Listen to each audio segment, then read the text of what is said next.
तो दोस्तों आज की क्लास का ये हमारा पहला क्वेश्चन है। इसमें कह रहा है आव्यूह विधि से हल कीजिए।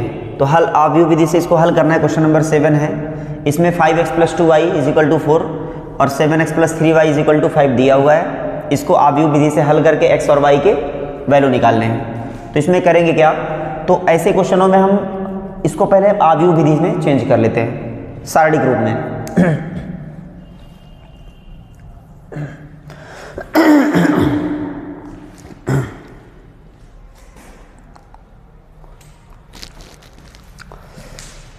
तो दोस्तों आज की क्लास के पहले क्वेश्चन पे चलते हैं। इसमें क्वेश्चन नंबर 7 ले रहे हैं। इसमें कह रहा है कि आव्यूह विधि से हल कीजिए। आव्यूह विधि से हल करके इसमें x और y के मान निकालने हैं।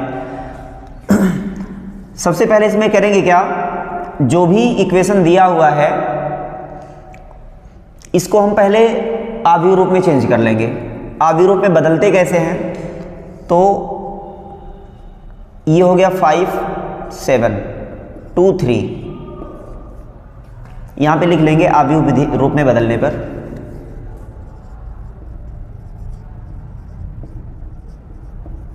आव्यूह रूप में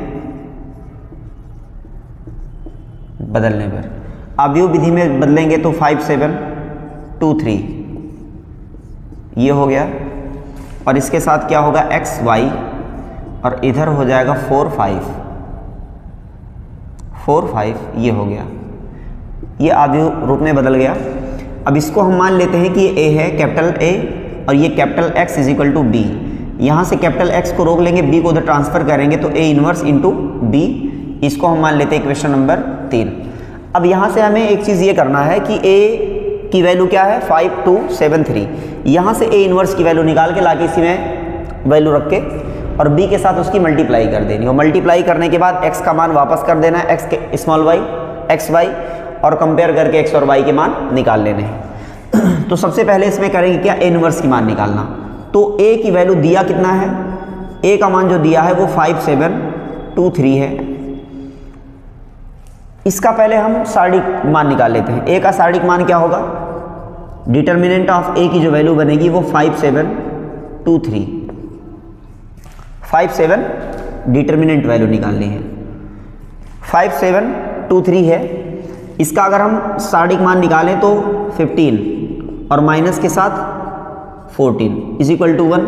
ये नॉट इक्वल टू 0 है, मतलब ये कैसा आव्यूह है, एक व्युत्क्रमणीय आव्यूह। अतः ये एक व्युत्क्रमणीय आव्यूह है, व्युत्क्रमणीय आव्यूह है। अतः A 1 संभव है। इसका क्या मतलब है, मतलब यह है कि यहां से डिटर्मिनेंट ऑफ A की जो वैल्यू निकली वो 1 आई है, वो नॉट इक्वल टू मतलब 0 के इक्वल नहीं है।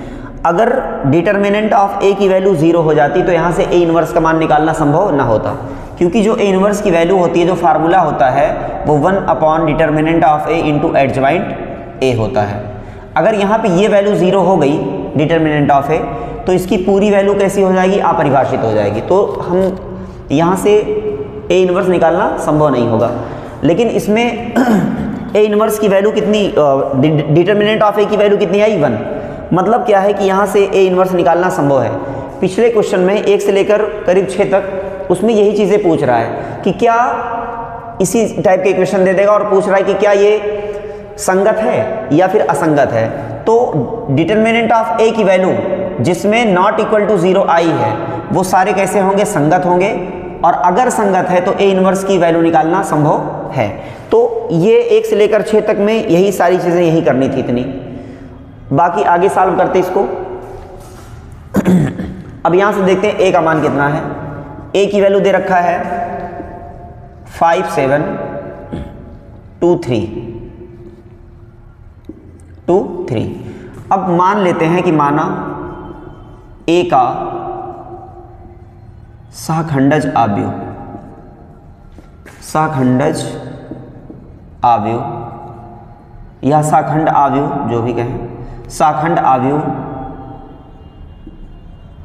सहखंड आव्यूह जो है उसको हम लोग मान लेते हैं कि ये सी बराबर है, सी की वैल्यू मान लेते हैं A11, A12, A21 और A22, ये वैल्यू।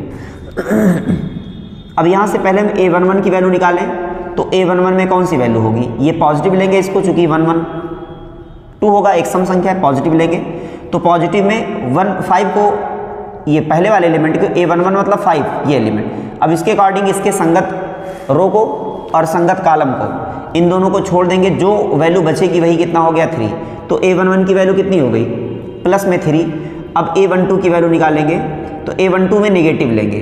अब A12 का मतलब कौन सा एलिमेंट, पहले वाले रो का दूसरा एलिमेंट, मतलब कितना 2, तो अगर यहाँ पे 2 ले रहे हैं तो 2 को छोड़ेंगे, 2 के संगत जो भी रो में एलिमेंट है वो और जो कॉलम में एलिमेंट है वो छोड़ देंगे, बाकी जो एलिमेंट बचे उसको ले लेंगे 7, और यहाँ पे माइनस लगेगा साइन -7। इसके बाद A13 की वैल्यू, A13 में भी कैसा, A21 में भी निगेटिव लेंगे, 2 1 3 होता है, एक विषम संख्या है तो यहाँ पे निगेटिव लेंगे। क्यों निगेटिव लेंगे, ये सारी चीज़ें आप पिछली वीडियो में बहुत अच्छे से देख चुके हैं। तो इसका तीसरा एलिमेंट मतलब दूसरे वाले रो का पहला एलिमेंट, दूसरे रो के पहले एलिमेंट में 7 आ रहा है, तो 7 के संगत जो कॉलम में है और जो रो में है एलिमेंट को छोड़ देंगे, बचा कौन सा एलिमेंट 2, तो यही क्या हो गया A21 की वैल्यू। इसके बाद A22 की वैल्यू निकालेंगे तो A22 का जो मान होगा वो लास्ट एलिमेंट होगा, मतलब 3 प्लस में, और ये एक पॉजिटिव नंबर होगा, 3 को लिए, अब 3 के संगत जो भी रो में है जो कॉलम में एलिमेंट है उसको छोड़ देंगे, बाकी कौन सा एलिमेंट बचा 5, तो यहाँ पे क्या ले लिए 5 को। अब इन सब के मान इस C में ला के रख देते हैं, तो C की वैल्यू कितनी, A11 का मतलब 3 प्लस में, A12 का मतलब -7, इसका हो गया -2, और A22 की वैल्यू कितनी हो गई 5। यहाँ से C का मान निकल चुका है। C का मान अब क्या करेंगे, इसका हम एडजॉइंट A निकाल लेंगे। एडजॉइंट A की वैल्यू जो होगी वो C डैश मतलब C के परिवर्त के बराबर होगा। अब यहाँ से एडजॉइंट A की वैल्यू कितनी मिल गई, एडजॉइंट A की वैल्यू C का परिवर्त क्या होगा, C का परिवर्त होगा 3 -7 -2 और ये कितना हुआ 5। मतलब क्या है कि रो को कॉलम में बदल देते हैं और कॉलम को रो में बदल देते हैं। अब यहाँ से एडजॉइंट A की वैल्यू आ गई। अब हम जानते हैं कि A इनवर्स की जो वैल्यू होती है वो 1 determinant of A into adjoint A के इक्वल होगी। अब 1 डिटर्मिनेंट ऑफ A की वैल्यू कितने निकाल चुके हैं 1, तो यहाँ पे हो गया कितना 1, और एडजॉइंट A की जो वैल्यू आई है वो 3 -7 -2 5 ये है। A इनवर्स का मान निकल गया। अब इस A इनवर्स की वैल्यू लाके इस समीकरण 3 में लाके रख देते हैं। इक्वेशन 3 में रखेंगे समीकरण 3 से। समीकरण 3 में क्या दिया है, x की value A inverse into B। अब यहाँ से A इनवर्स की वैल्यू निकाल चुके हैं कितना 3 -7 -2 5, और B की वैल्यू कितनी माने हैं, B की वैल्यू माने 4 5। अब इसको मल्टीप्लाई कर लेते हैं। मल्टीप्लाई कैसे कहते हैं, पहला रो पहला कॉलम, पहला रो पहला कॉलम, तो इसकी कितनी वैल्यू बन जाएगी 12। 4 का गुणा 3 के साथ करेंगे तो 12, और माइनस के साथ -2 की मल्टीप्लाई 5 के साथ करेंगे तो कितना होगा 10। पहला रो पहला कॉलम, पहले रो में और कोई बचा ही नहीं एलिमेंट, तो पहला रो ही रहेगा। और अब इसके बाद चलते दूसरे कॉलम, दूसरे रो का गुणा पहले वाले कॉलम के साथ, तो 7 चौक 28 माइनस में और प्लस के साथ ये सॉरी माइनस नहीं ठीक है, ये हो गया 25। इसको सॉल्व कर लेते, सॉल्व करने पर बनेगा कितना, इसका बन गया 2 प्लस में और ये बन गया माइनस में 3, और इधर क्या है x। अच्छा कैपिटल X को क्या माने हैं, कैपिटल X को जो माने हैं वो small x into small x small y माने। अब ये हो गया xy, अब xy और इधर क्या है 2 - 3। अगर कंपेयर कर लें तो इसका पहला एलिमेंट पहले एलिमेंट के इक्वल होगा और दूसरा वाला एलिमेंट दूसरे एलिमेंट के इक्वल, तो यहाँ से x की वैल्यू जो आ गई वो 2 आ गई और y की जो वैल्यू आ गई वो 3 आ गई। तो यही हमारा हो गया सोल्यूशन x और y का मान।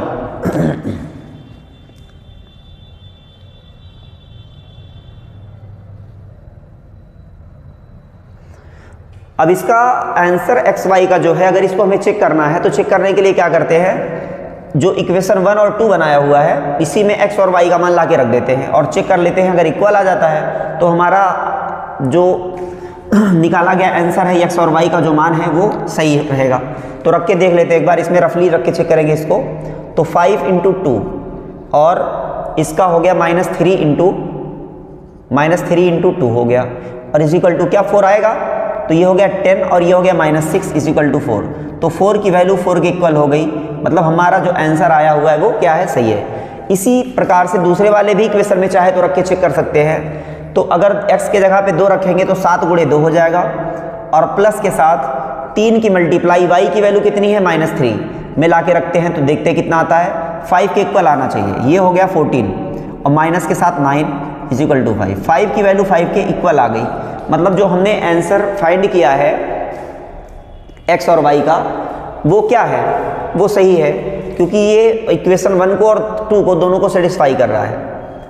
तो इस प्रकार ये एग्जाम में आने वाले सवाल हैं। आज के का जो सेशन है इसमें से आपका 8 नंबर बिल्कुल फिक्स है कि आना ही आना है। तो इस तरह से इसको बहुत ध्यान से देखेंगे।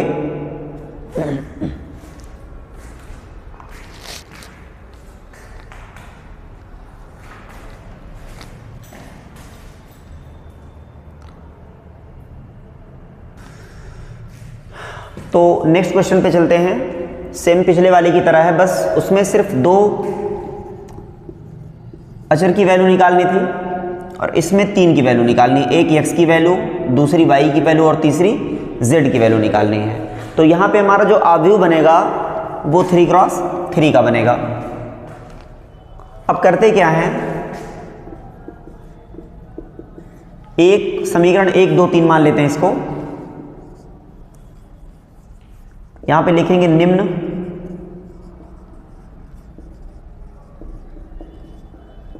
समीकरणों को आव्यूह रूप ax इक्वल टू b के रूप में लिखने पर,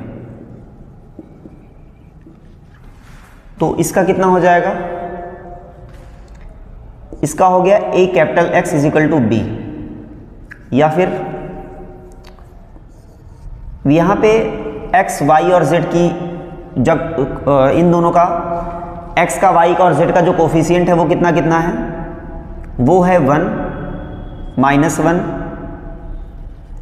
1 और 2।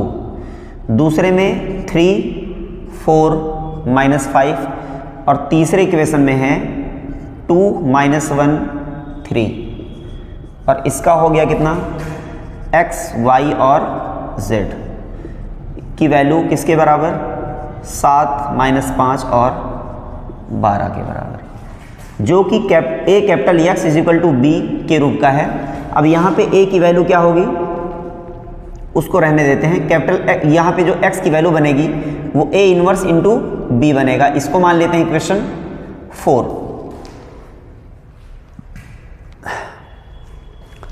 अब यहाँ से देखते हैं a की वैल्यू क्या है।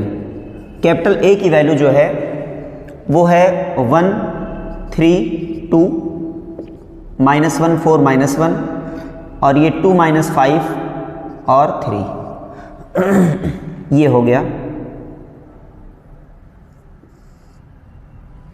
ये a की वैल्यू है। तो सबसे पहले इसको चेक कर लेते हैं कि ये व्युत्क्रमणीय अवयव है या फिर अव्युत्क्रमणीय अवयव, मतलब ये संगत है, क्या इसमें a इनवर्स निकालना संभव है।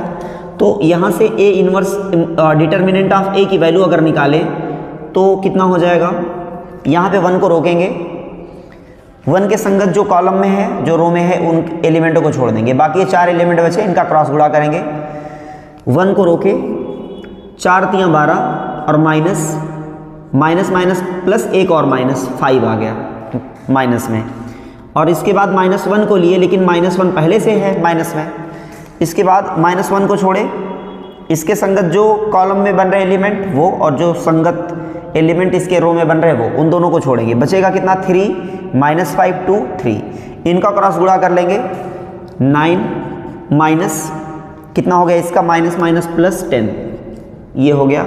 इसके बाद क्या करेंगे, प्लस में 2 को लेंगे, प्लस में 2 के संगत जो कॉलम में एलिमेंट है जो रो में एलिमेंट है इनको छोड़ देंगे, बाकी का क्रॉस गुणा करेंगे -1 की मल्टीप्लाई 3 के साथ, माइनस में 3 और माइनस के साथ 4 दूना कितना हो गया 8, ये हो गया। फिर से एक बार चेक कर लेते हैं इसके कोफिशिएंट को, 1 3 2 1 3 2 और -1 4 -1 2 -5 3, ठीक है। अब फिर से एक बार इसको वैल्यू इसकी देख लेते हैं डिटर्मिनेंट ऑफ ए की, 1 को रोके, ये हो गया 12 माइनस माइनस प्लस फिर से -5, इसके बाद -1 को लिए 9 हुआ इसका, इसके साथ मल्टीप्लाई और इस -5 की मल्टीप्लाई 2 के साथ माइनस प्लस हो गया 10 हो गया, और प्लस में 2 लेंगे तो इसके संगत कॉलम और ये वाला रो छूटेगा, इस -1 की मल्टीप्लाई 3 के साथ -3 और इस 2 की मल्टीप्लाई 4 के साथ -8। सॉल्व कर लेते हैं, कितना आएगा डिटर्मिनेंट ऑफ ए की वैल्यू, ये हो गया 7, कितना हो गया 7 प्लस में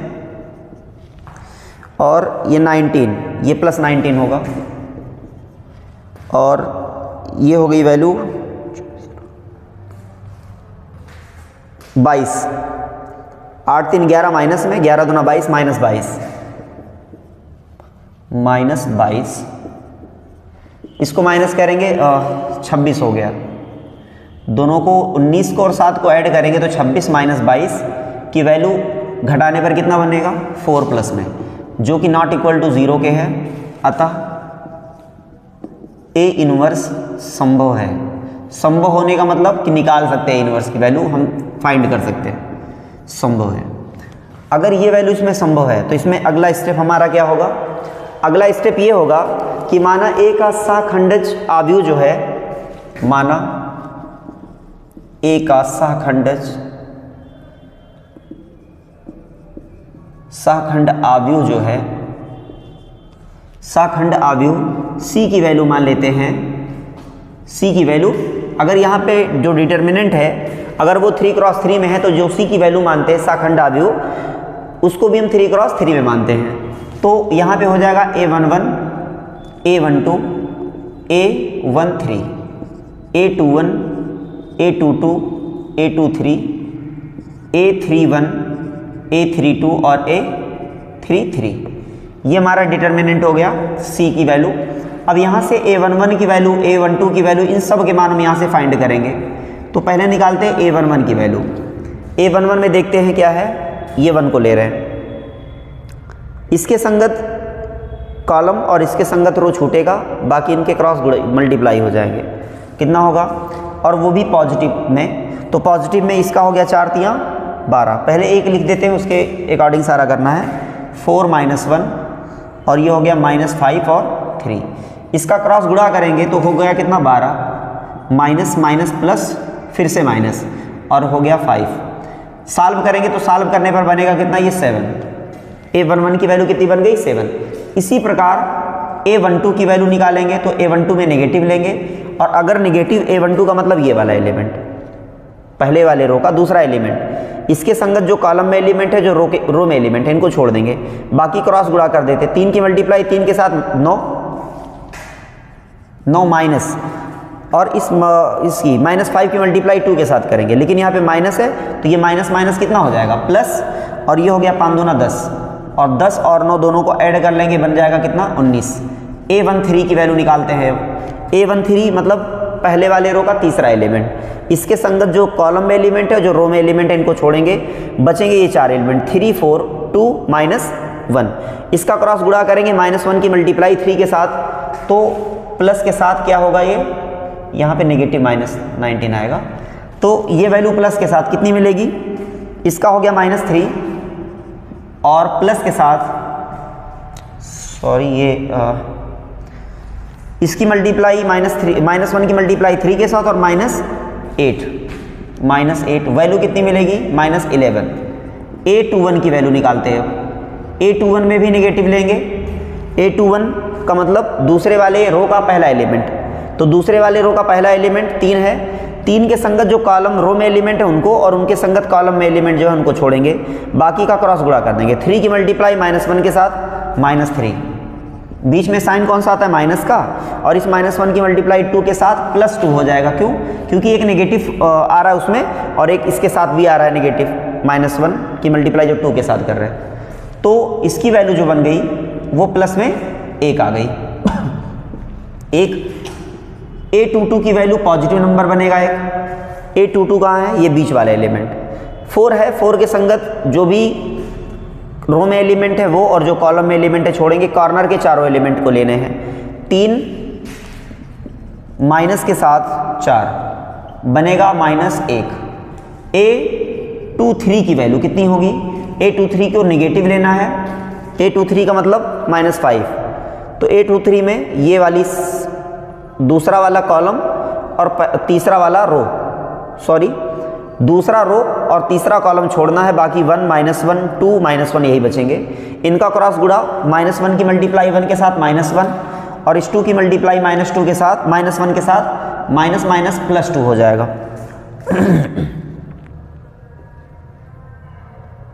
सॉल्व कर लेंगे इसको, वैल्यू आएगी -1। इसके बाद A31 की वैल्यू निकालते हैं। A31 में नंबर क्या लेने? पॉजिटिव, चूंकि 3 1 4 एक सम संख्या है। 31 का मतलब 2 हो गया। तीसरा वाला रो और पहला कॉलम छूटेगा, -1 2 4 -5 बचेगा। इनका क्रॉस गुणा कर देते हैं। -5 की मल्टीप्लाई -1 के साथ क्या बनेगा? +5 और इस 4 की मल्टीप्लाई 2 के साथ करेंगे तो -8, ये हो गया -8। सॉल्व करने पे -3 आएगा। A32 की वैल्यू कितनी बनेगी? नेगेटिव में, नेगेटिव साइन लेना है। 32 का मतलब तीसरे वाले रो का दूसरा एलिमेंट, -1 दूसरा कॉलम और तीसरा रो छूटेगा। 1 2 3 -5 ये बचेंगे। इनका क्रॉस गुणा करते -5 की मल्टीप्लाई 1 के साथ तो क्या बनेगा? -5 और माइनस के साथ इस 3 की मल्टीप्लाई 2 के साथ 6 तो बन गया प्लस में 11। इसके बाद A33 की वैल्यू निकालते हैं। A33 का मतलब सबसे लास्ट एलिमेंट, तो तीसरा रो और तीसरा कॉलम ये छूटेंगे, बचेंगे 1 -1 3 4। इनका क्रॉस गुणा करते हैं, 4 प्लस में बनेगा ये, तो ये हो गया 4 और माइनस के साथ इस 3 की मल्टीप्लाई -1 के साथ माइनस प्लस, इसमें एक माइनस जो आ रहा है उसकी वजह से प्लस हो जाएगा, तो ये हो गया प्लस में 3। तो वैल्यू कितनी बन गई? 7। तो इन सब के मान अब C के सखंड आव्यूह में ला के रख देंगे, उसके बाद परिवर्तन निकाल लेंगे इसका।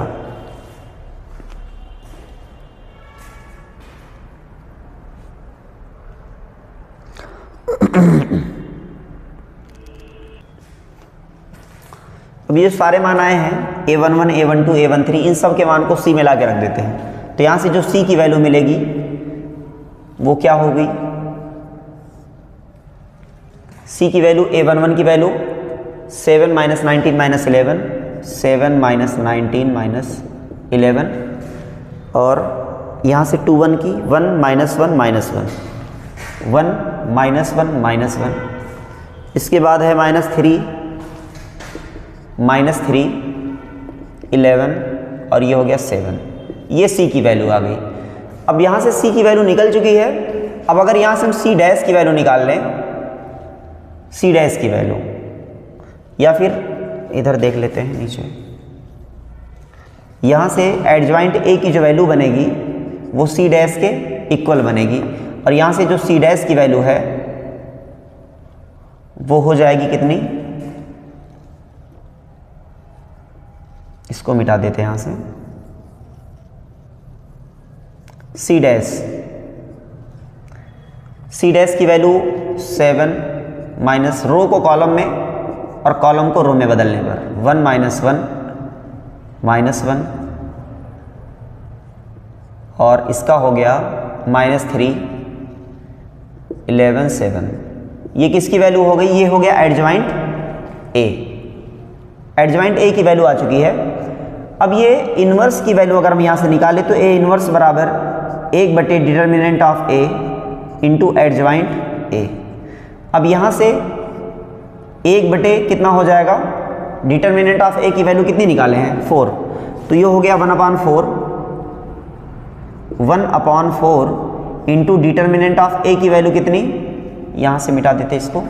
डिटर्मिनेंट ऑफ ए की जो वैल्यू आई है वो एडजॉइंट ए की वैल्यू ये है 7 माइनस 19 और माइनस 11 और ये है 1 माइनस 1 माइनस 1 माइनस 3 11 7।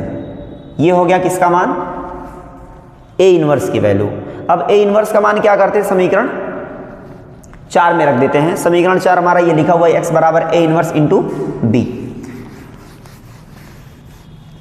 वैल्यू रखते हैं इसका, कैपिटल X की वैल्यू 1/4 और ए इनवर्स की वैल्यू है कितनी 7 minus 19 minus 11 1 minus 1 minus 1 minus 3 11 7।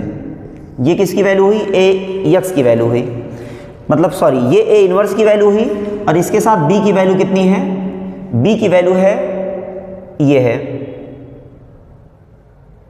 B की वैल्यू यही है 7 माइनस 5 और ये कितना है 12, ये बी की वैल्यू हो गई। अब यहां से सॉल्व कर लेना है। सॉल्व करने के बाद एक्स की वैल्यू, एक्स के मान को एक्स वाई जेड को कंपेयर करके लिख देना है।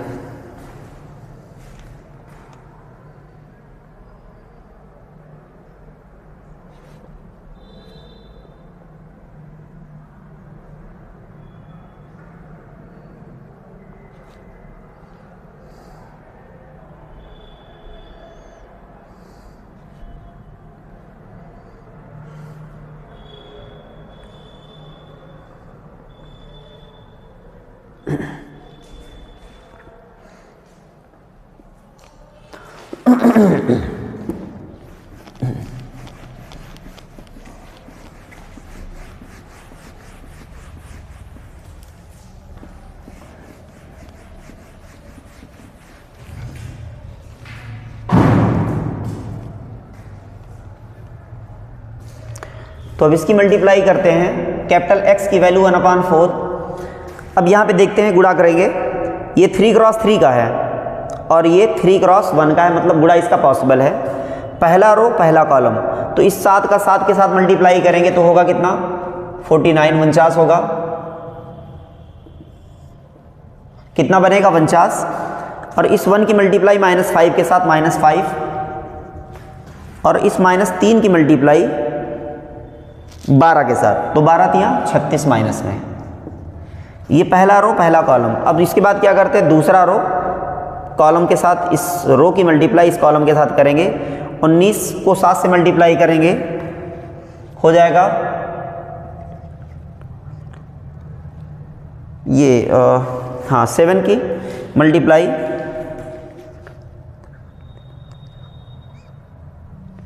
133,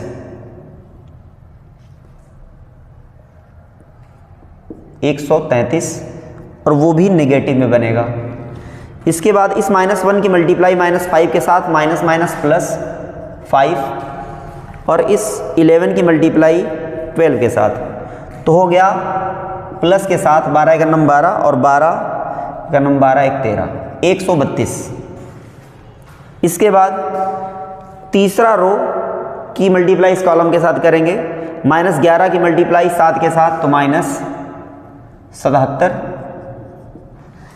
इसके दूसरे एलिमेंट को लेते हैं, -1 की मल्टीप्लाई -5 के साथ +5 और इस 7 की मल्टीप्लाई 12 के साथ 84, प्लस में कितना हो गया 84। एक बार फिर से चेक कर लेते हैं इसको, मल्टीप्लाई इसकी 7 7 49 -5 और ये 12 3 36 माइनस में, और ये 19 की मल्टीप्लाई 7 के साथ करेंगे, 7 9 63 और 7 1 7 6 13, ठीक है 133 माइनस में, और ये माइनस माइनस +5 और ये हो गया 11 12 का नंबर 12 12 का नंबर 13, हाँ 132। इसके बाद तीसरे वाले रो की मल्टीप्लाई कर देंगे, इसको सॉल्व करते हैं। 1/4 इसको कैलकुलेट करने पर वैल्यू जो बनेगी वो कितनी बनेगी 36 5 41 और ये बन गया प्लस में 8, और इसको ऐड करेंगे 100 कितना हो गया 37, 137 में से 133 को घटाएंगे प्लस में आएगा कितना 4, और इन दोनों की तीनों को ऐड करेंगे तो 89 माइनस 77, ये हो गया 2 और ये हो गया 1, प्लस में कितना 12। अब क्या करेंगे, इस 1/4 की मल्टीप्लाई अंदर करेंगे तो ये हो जाएगा कितना, और ये क्या चल रहा है कैपिटल एक्स, और कैपिटल एक्स को हम क्या लिखेंगे एक्स वाई और जेड, यही तो माने हैं पिछले इक्वेशन में। इसके बाद ये हो गया कितना 8/4, 4/4, और ये हो गया 12/4। तो इसकी वैल्यू कितनी हो गई बराबर करने पर, ये हो गया 2, 1 और 3। अब यहाँ से अगर हम तुलना कर लें तो कैपिटल स्मॉल एक्स की वैल्यू 2 के इक्वल, वाई की वैल्यू 1 के इक्वल और जेड की वैल्यू 3 के इक्वल। तो यहाँ से एक्स का मान जो आ गया वो 2 आ गया, वाई का जो मान आया वो कितना आया, वाई का जो मान आया है वो है 1, और जेड की जो वैल्यू आई है वो कितना आया 3। तो यही हमारा एक्स और वाई जेड का मान हो गया।